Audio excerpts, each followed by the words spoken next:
disaster. And I'm just thankful that we have different groups that are willing to do that and to share the love of Christ. And I'm thankful that here at Southport Heights we're a part of the ministry of IDES. And today, as Jeff brings that ministry to us, it gives us a greater awareness of how the compassion of God is seen through those that labor to serve. Thank you now, Father, for this time that we have together, and I pray this in Jesus' name. Amen. Jeff Greene, who's the Director of Church Relations with IDES, is with us today. He's going to be bringing the message later in the morning. I'm going to let him just bring the information of what IDES is doing locally and around the world and the impact that they're having. Jeff is a graduate of Kentucky Christian University. He was a roommate with Jerry Sizemore when he was at Kentucky.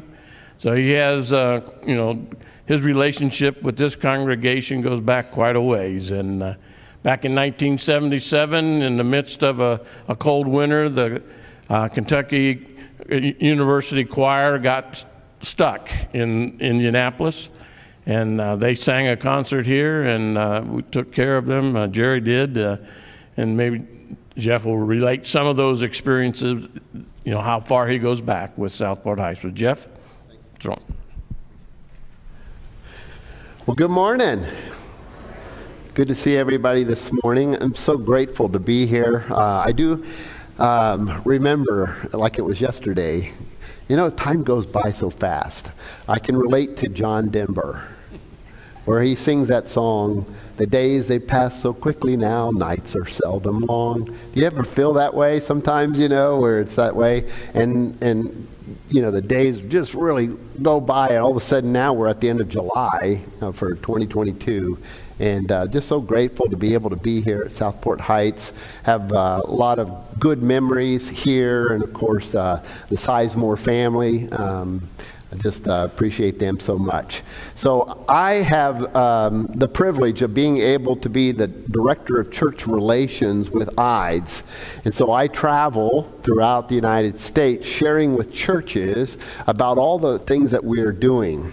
So everything that I mentioned to you today, you all are a part of. You are monthly supporters of IDES, and because of that, you get to share in our ministry and the impact that we are having around the world.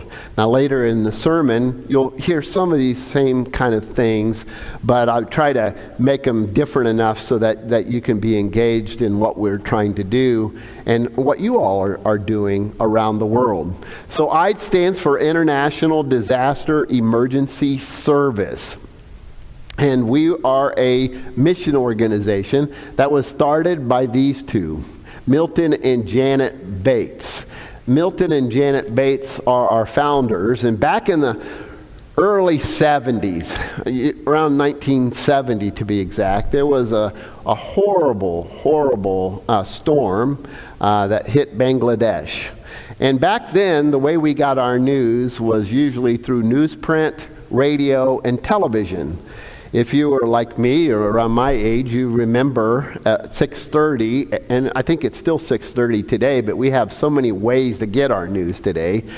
But at 6:30, you would tune in to maybe Walter Cronkite or some of the other two that were on ABC, NBC, CBS. Back in those days, I was the remote control. My mom or my dad would say, "Get up and change the channel." Well, I only had two other choices, so hey, what's it going to be? And so that's how we grew up, and it was an incredible time, but we would get our news during those broadcasts. And so they were watching the news one night, and there was a reporter reporting on this devastation, a catastrophic storm that hit Bangladesh where over 500,000 people were killed. And so the reporter looked right into the camera and he asked this question: won't someone do something? Won't someone help these people? And Milton and Janet were like, wow, we need to do something. And he asked the question, where are the Christian churches, the churches of Christ? Where are we? If you know anything about the restoration movement, you know that we are built up of Christian churches, churches of Christ throughout the United States and around the world. We're all independent churches. We don't have a convention, headquarters, or anything like that. We're not a denomination. We are independent churches, but we have an incredible fellowship together. We share colleges, and out of those colleges comes our ministers and missionaries. And so he began looking at that. He goes, someone needs to do something about that. And he made this statement: we would have a stronger witness in the world if we would cooperate together. If we would come together, wow, what an impact we could have. And so, in the beginning, IDES was founded in 1973 as a relief agency working specifically with the Christian churches, Churches of Christ. That's what we do. And so they began, writing letters, making telephone calls, getting the message out there that now there was a relief agency working for the Christian churches, Churches of Christ. Their kitchen was their office. Richard Sprague would soon join them, and for the next 10 years, until the mid-'80s, they worked out of their homes. But in the mid-'80s, a building was purchased for offices in Kempton, Indiana, where the ministry began to flourish. Its purpose is very simple: helping suffering people and sharing hope and love of Jesus. That's what we do. And it's exciting to see how you all are a part of that and what's taking place around the world.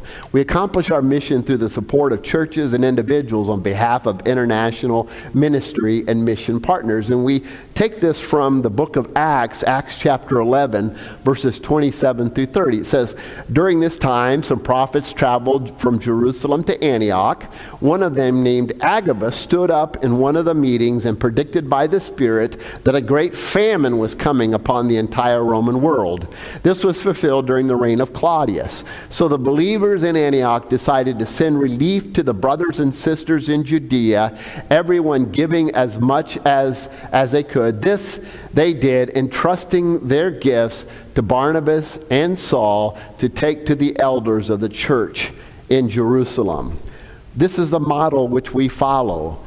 We have so many wonderful people today, churches as well as individuals, entrust their gift to IDES. One of the uniqueness of IDES over other different agencies like us is that 100% of all individual gifts go to help hurting people. 100%. So if you were to write me a check today for $100, if you were to write me a check today for $100, if you were to write me a check today for $100. I did this one time, and somebody wrote me a check for $100. I went back, I was so excited, I shared it with our executive director, and he said, that's fantastic. Now next time, if you were to write me a check for $500. So anyways, but the thing that's so wonderful about that is that 100% of your gift will go to help hurting people. Only a percentage of church gifts, a portion of church gifts cover our operational expenses. Right now we have 15 people. We actually have 14. One of our staffs just left us a couple of months ago. But this is our staff, and all of us have different functions. This is Joe. Let me tell you about Joe. Joe is the director of volunteers, and he wanted me to share with you all that this week we are doing something very different than what we normally do. We were able to purchase at hardly any cost whatsoever a huge amount of supplies, things like seat cushions for for wheelchairs, alcohol, not the drinking alcohol, make sure, alcohol pads, for cleaning, those kinds of things. Baby wipes, all kinds of different things that are going to be put together. And so this week, if you go on our website, you can find we're looking for volunteers. And since you all are so close by, this would be an opportunity to come by our warehouse and help put these, we're repackaging them to put on I think probably it's going to be 2 different containers that will be going to Ukraine. So Joe is in charge of volunteers. So if you have any questions about that, please come up to me afterwards and I'll share you the information. But this is our group, and we're just a group that it's not very many of us to do all the things that God is doing, that God is doing around the world to help missionaries and missions and churches and what they're doing. So the bottom line is churches and individuals, they give through IDES, and IDES able to help more and more people. The more churches and individuals we have, the more that we are able to help more people. So if you give a gift that's undesignated, it goes into our Undesignated Fund, and that is the fund that we're able to use to pull out to help immediate victims.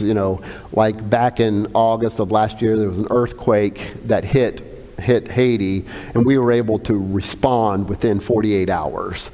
That our mission partners there were able to get into the epicenter of the earthquake to begin handing out medical supplies and water and food.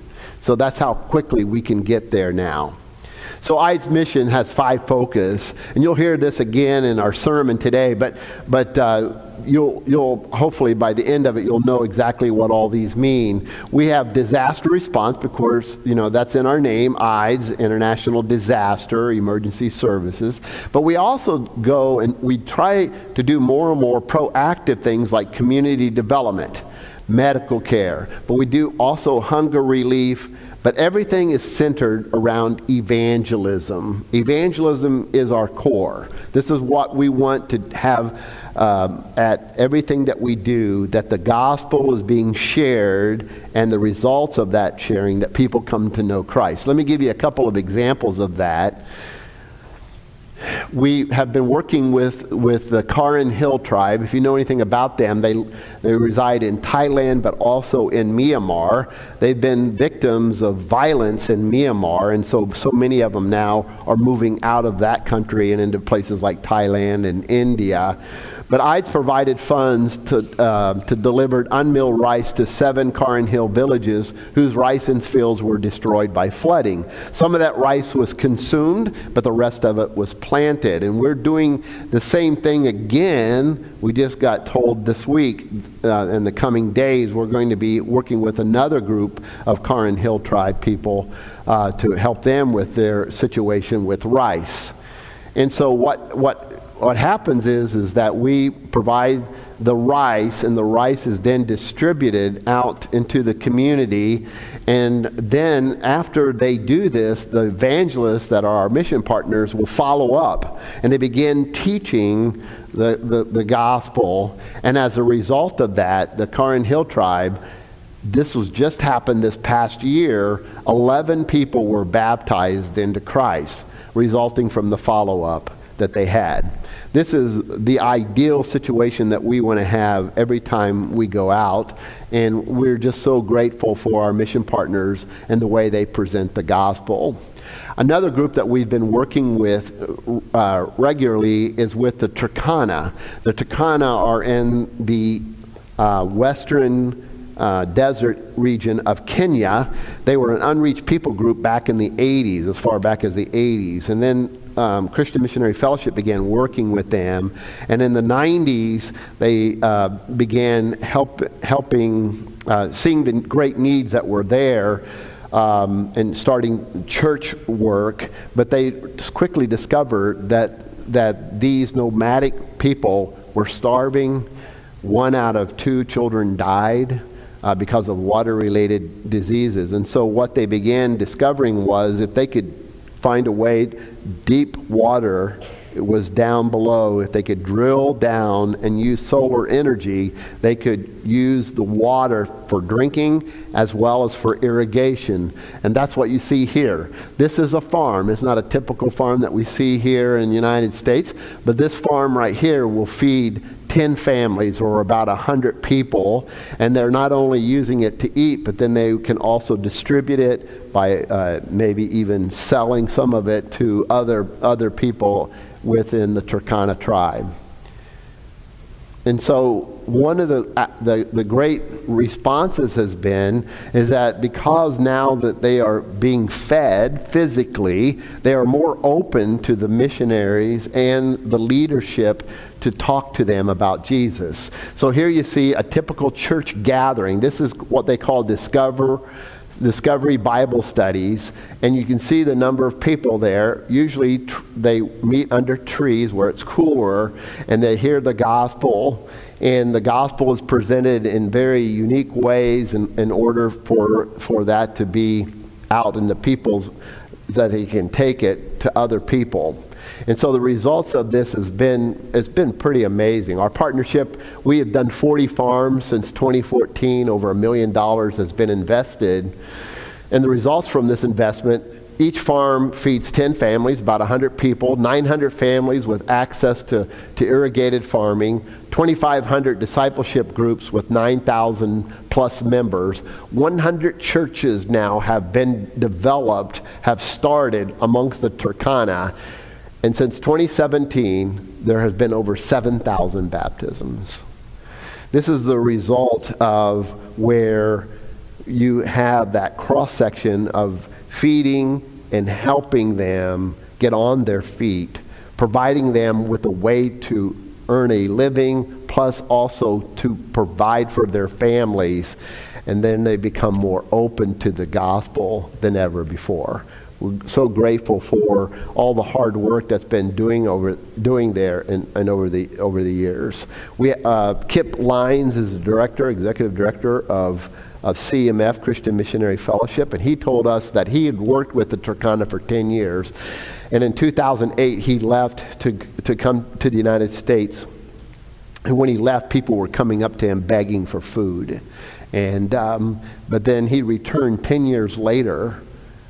And in 10 years, people were coming up to him, providing him with food. They had gotten spinach out of their garden and sharing with him and say, here, take this and use it with your evening meal. And so that was just wonderful to hear those. We also do a lot of medical care, and some of these you probably have heard of or know. Central India Christian Mission is with Dr. Ajay Lal. Dr. Lal is the director of this incredible mission that's hitting on all cylinders. They have hospitals, they have schools, they have colleges, and they are reaching out to the community. And so we help every year with cleft palate surgeries for children. And then we also this year started helping with burn victims and the needs that were there. And of course, we did a lot of personal protective equipment, especially during the last 2 years of COVID. This is his eyes in Honduras receiving that so they could continue to work there. And then we do things like medical clinics. This is one we did in 2019, but last year we did that in 2021 with over 100 plus health clinics, and most of us distributing eyeglasses. And then we worked with Christ Reaching Asian Missions and also FAME, the medical evangelists. You probably know of them. They're here in Indianapolis. Both these groups actually are. And we partnered with them in February of 2020 at the outbreak of COVID in China. They were running out of personal protective equipment. So we partnered with them to get the personal protective equipment into China. And so here you see them doing that. But then in April, May, we began, seeing the need here in the United States for personal protective equipment, especially in the medical profession as well as our emergency services. And so we partnered again with CRAM and FAME to bring back the medical supplies back to the United States. Here you see one of those donations to one of the first responders, and and how important it was back in the early days of COVID-19. We also provide pharmacies with the medicines that they need, and we do that in several different locations, like you see here in Kenya. We had two of our staff members last October go over to Kenya, and they met with the people the medical side of things in Kenya, and they were so grateful for us coming to their aid during the first months of COVID with a $10,000 grant. And our international aid director couldn't even remember it, because $10,000 during the COVID time was not very much. And they said that the $10,000 allowed them to purchase all the things that they needed, like masks, hand sanitizers. They also provided little places where water had some kind of a water clean water supply, that kind of things that would be able to wash up every day, every time you were worshiping. They were able to do that. Because of that, at least a dozen churches were able to stay open, because the government told them, if you don't have these items, you can't be open. And so we were just so thrilled to hear that incredible testimony. We also do a lot of community development. I's mission partners help people create a better future for themselves and the children by providing them with a hand up instead of a hand out. So we do a lot of different things. Specifically, we have one of our gift catalogs is on my table, and you can see all the different items that people are able to purchase. Things like seeds, shoes, fruit trees, livestock, chickens, cows, goats, pigs, fish, boats, fishing nets, sewing machines, clean water wells. We do a lot of wells around the world, bicycles, school supplies, and uniforms. Here's an example of one of the wells that we did in Ghana, Ghana Christian Mission. And then we also provide things like motorcycles. This is a motorcycle that we provided for Roy Knight and his ministry. We provided 25 motorcycles for the Evangelist to take and use and go into these remote villages that you can't get to them any other way, really. And I love this name, Hero Honda, because these guys are heroes going out in these areas. Here's another well that we do in Ethiopia. I'll tell you a story about that in my sermon today, and how God is using that opportunity in Ethiopia.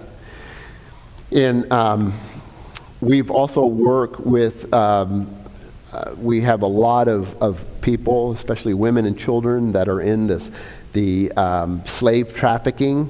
And so we help our mission partners get these people out of the slave market. Rafa International is one of our mission partners, and we partnered with them in Mysat. Here we see a sewing machine, and you see the dresses that she's making. And so she's able to sew and make those and then put them in her bicycle. We provide the bicycle so she could get her clothes to market and sell. We also did this building back here. This is a pavilion that's being used by the school that started. The poverty was so horrible in this area that we reached out a little bit deeper than we normally do to help them get on their feet. We also have been working in a lot of different areas in Ukraine. Since the war started, a lot of people are displaced. I think I want to say there's 5 million that have left Ukraine. There's like another 6 million that are displaced within Ukraine. There is definitely an eastern front that everybody is getting out of and moving towards the west. And here you see some ladies. We provided sewing machines. We provide all the material, and so that they can make, and I have this on my table, a sample of this, where they are using this as livelihood. They have been sponsors that help them financially as well as us, and then they are literally making T-shirts and underwear, and they also provide socks. They provide a little bag here, and in that bag they put a Bible, they put a tract, and put some things in it, and they share all of these for free to their soldiers. Is a way that they can help their soldiers, in a way that they can get the message to them that they are loved and that Jesus is the answer. And so this is quite a really neat opportunity for them. And then we provide things like animal, livestock. These are goats that we provided all these men. Every one of these come to Hippo Valley in Zimbabwe, and they come for training. And at the end of training, they all got a goat. Now, some of these guys were coming on buses, and so they had to get their goats on buses. It was kind of a sight to see. And anyways, you can buy a goat for $60. No kidding. Thank you for getting that joke. Okay, all right.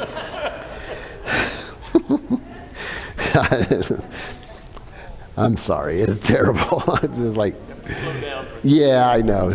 No kidding. Okay. And you can find all of these items in our gift catalog. And if there's something there that you'd like to do, that's awesome. Then we also do a hunger relief. We provide a lot in this area. Almost 193 million people across 53 countries suffered acute food insecurity in 2021. And with the war in Ukraine is supercharging a three-dimensional crisis: food, energy, and finance, with devastating impacts on the world's most vulnerable people. Just this week, I think just a couple of days ago, there is a truce, a treaty, I don't know. They're going to allow Ukraine to be able to ship out their grain. It's just sitting there, going to waste. I don't know how many tons. They're going to be able to get all of this out every month now through the Black Sea. And so that's great to hear, but the needs are so great. In the South Sudan, we have a great mission partner there, and we're looking at doing some special things with them. But the situation there is so dire that they are literally taking food away from the hungry to give to the starving. That's how bad it is. So continue to pray that this will arrive in time. And of course, they need more than just grain. They need, they need sustenance. And that's what we do. We fund both long and short-term hunger relief efforts, providing nutritious meals for those in need. And the three opportunities that we do is something that you all could do if you haven't done it already. Our GAP program is one, Harvest of Talents and Sunfish. Let me share with you what each one of those is. GAP stands for God Always Provides, and it's our food sustenance program. And so we have, I have a sample on my table. We provide these small bags full of rice, nutrients. They have soy in them, and they're designed to shorten the gap between meals. But GAP is an opportunity for people of all ages to serve. So you all could do it here at your church, where you put lines up, and if people of all ages can come and participate. Has anybody ever done that before? I don't know, with Eyes or with Lifeline's another one that does this. And so you just get on a line, and everybody, you fill up with the nutrients, and then they seal that bag, and then it goes in a box, and that box is shared around the world. So one of the programs that we had going on for a number of years was in Afghanistan. So here you see a box. This has got 48 of these bags. Each bag is 6 meals. So they have a full thing that could help them for a good amount of days. And so we were able to provide these meals. We would we worked it out so that the U.S. Air Force was taking in our meals to Afghanistan for free. They put it on a cargo.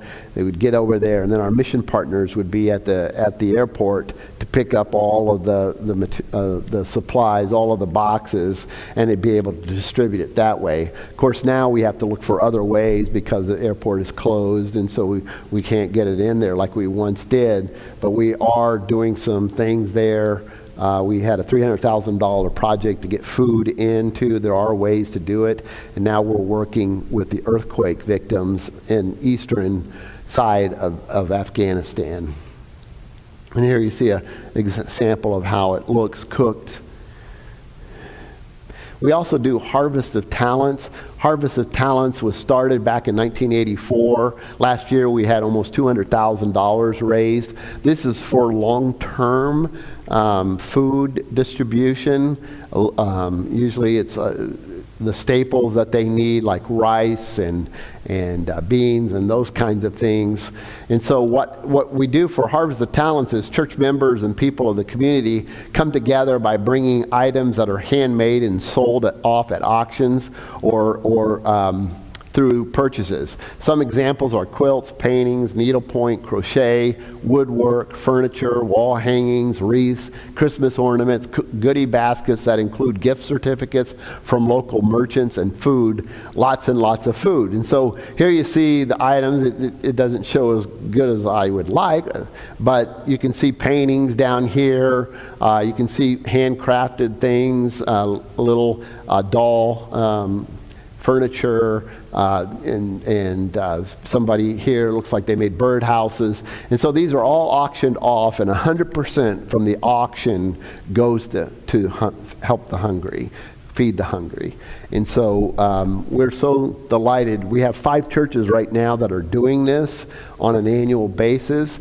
But if you have a talent that you want to share, like maybe you do quilting and you have a quilt that you would like to donate to this Harvest of Talents, we'll make sure that item is put into a harvest somewhere within the 5, and then it's sold off, and then that money will use 100% for hunger.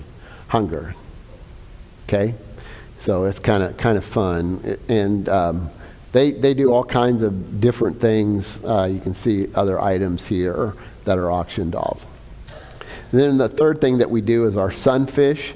These we've been doing for about 40 years now, and we've raised over $1 million. Again, 100% goes to feed the hungry.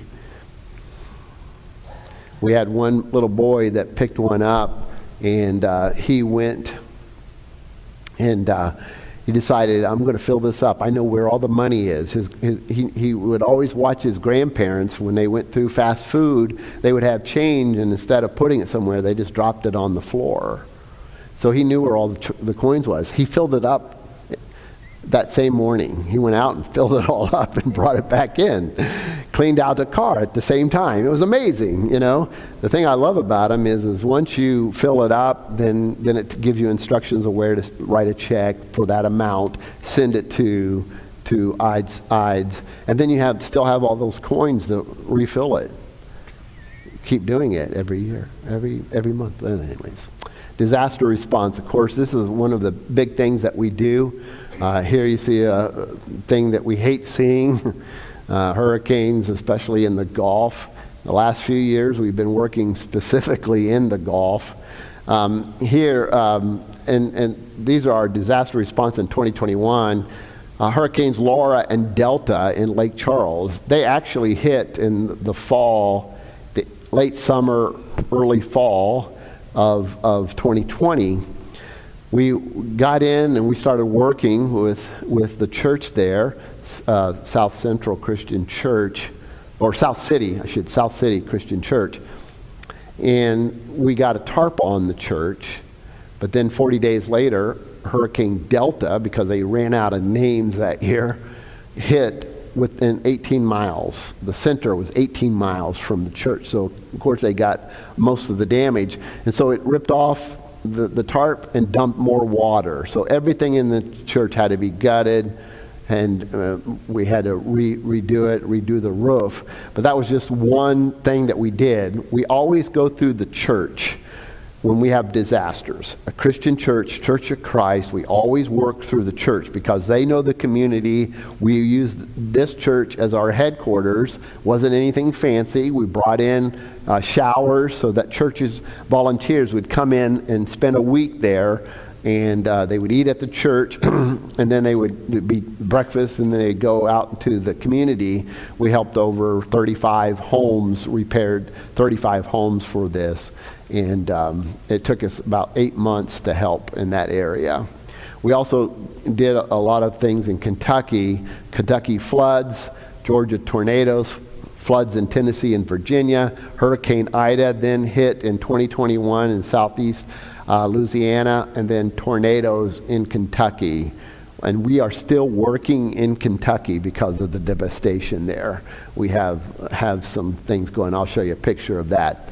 Volunteers work with our disaster response team in the aftermath of disaster, assisting in tree removal, cleaning up debris, mucking homes, repairing roofs, cooking and serving meals, and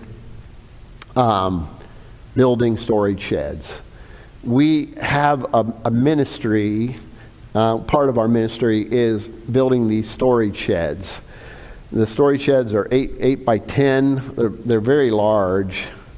They may be 10 by 12 now. Anyways, they're large enough so that a person who needs storage can have it. We put those on the homes that can be built with about 4 hours, and then the person has that for the life of however long they want to keep it. We do this for several reasons, but one of the main ones is that when the flood happens or a hurricane or whatever, all of the rental storage spaces are the first ones to be bought out, rented. And so they don't have any place to put their things. Let me give you an example of how this happened in Clendenin, West Virginia.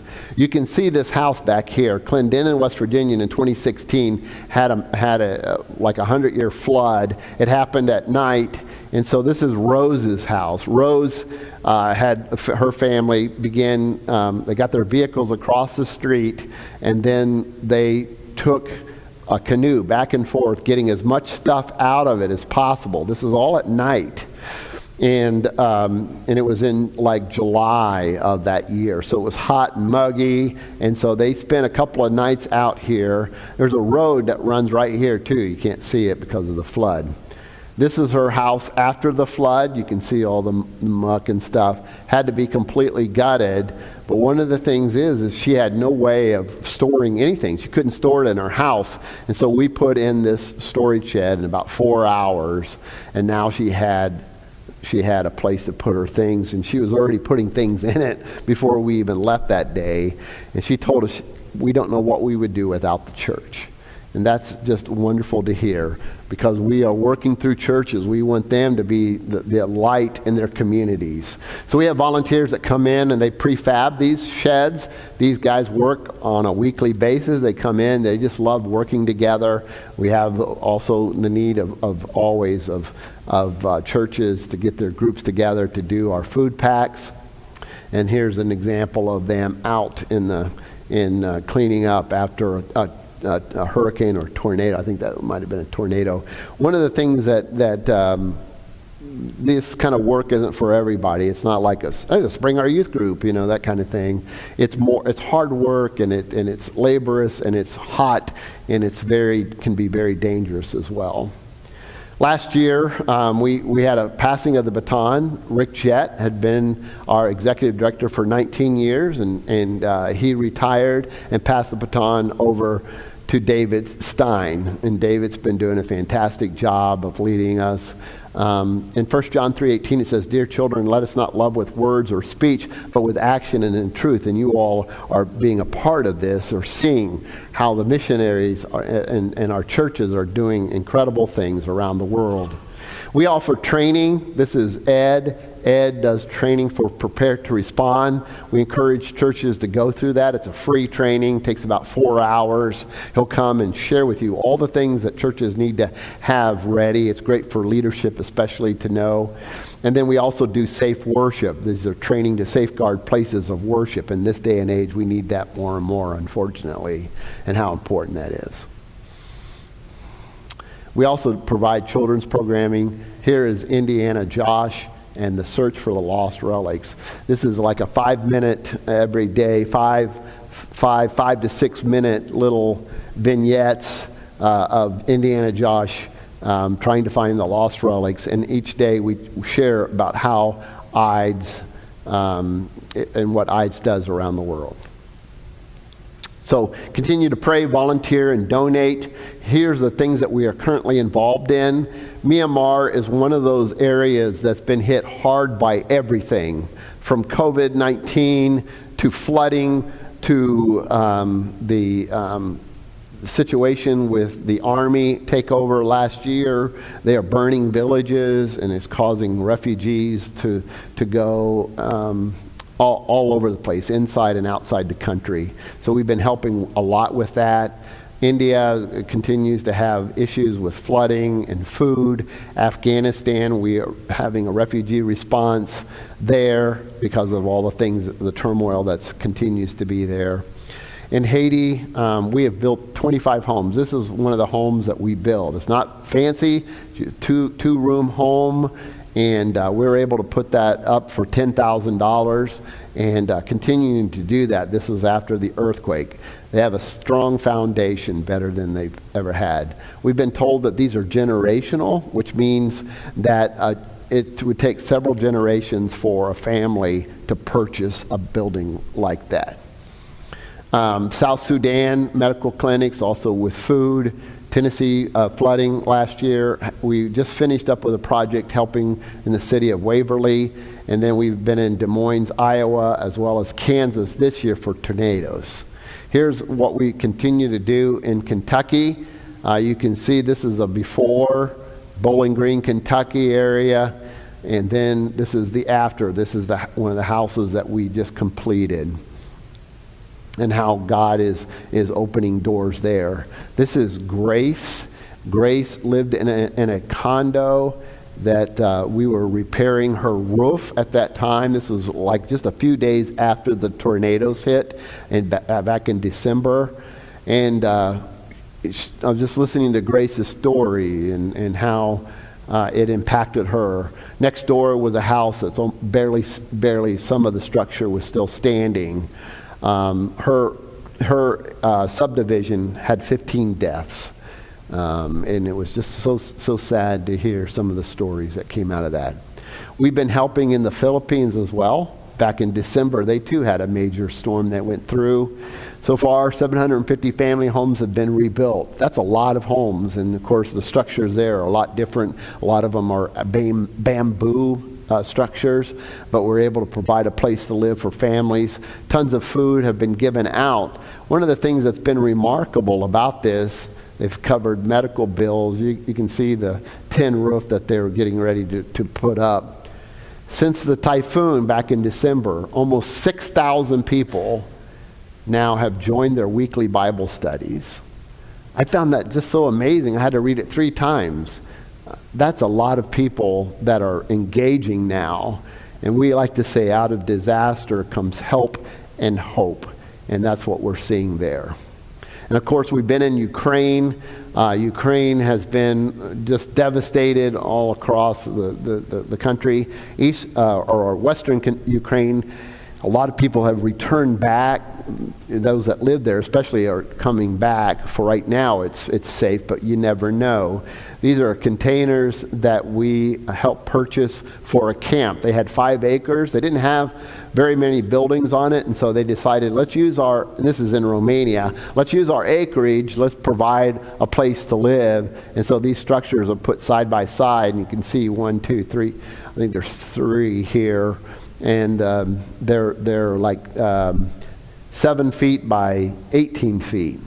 And not very big, but they provide a place of safety for the refugees coming out of Ukraine. They had bathhouses already established there. These are 2 bathhouses. And then they had a kitchen and a little area for dining. And this is the dining table. I think since this picture was taken, they've taken this and they've split it up in at least three tables to provide more room. And of course, new appliances to help out with the refugees. We also had funded a lot of food trucks. Opportunities. This one we funded out, and I think it's in Poland, and they were feeding 1,000 people a day out of this little food trailer. We purchased vehicles. This is one of the vehicles that we purchased. The vehicles are being used very, very wisely. So they fill them up with food, as you see here. The food is then delivered into Ukraine and dropped off in certain areas. And then on their way out of Ukraine, they pick up people at the border, and then they put them in the vans. When our executive director and our international aid director were just in Ukraine last month, and when they were there, they discovered that 2 more vehicles were being used. One had 600,000 miles on it. The other had 1 million. And they couldn't figure out why they kept breaking down. Okay, so we remedied that situation where they're buying this month, I think, they're buying 2 new vehicles so that they can continue. They are literally going in behind enemy lines to bring food in as much as possible. One of the things that it shows us how God is working and how God continues to bless is in Mariupol. If you know anything about that city, was ransacked, heavy bombing, took over by Russia. And we had already established a well there outside the church.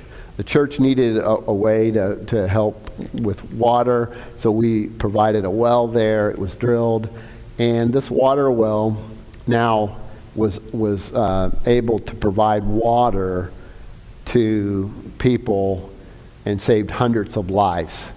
It doesn't show it very well, but here's a guy. You can see the hose. He's getting a container filled with water, and this line of people goes all the way around and back around the building. It's that long, and people patiently waiting for water in the middle of a war zone. And then another thing that we did long before the war is we began providing greenhouses in Kherson, Ukraine.